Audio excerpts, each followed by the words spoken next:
Ürək sevdamız ən təmiz sevdadır. Bu sevdamızın tək adı təqvadır.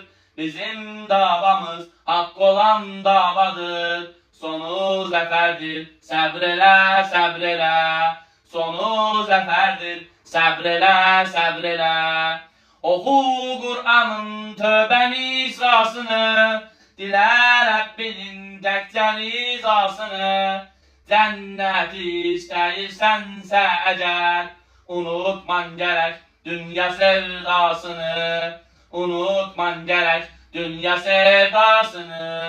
Əziz qardaşım, bu dünya həyatı gəldi gedərdi, səbr elə, səbr elə. Allah yolunda etdiyin ibadət sanma hədərdir, səbr elə, səbr elə.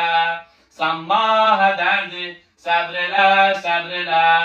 Çoxdur düşmənim sağımda, solumda, vurmuş dikanlı məfdili yolunda. Allah elçisi hər çətin durumda, səbr et deyərdi, səbr elə, səbr elə. Səbr et deyərdi, səbr elə, səbr elə.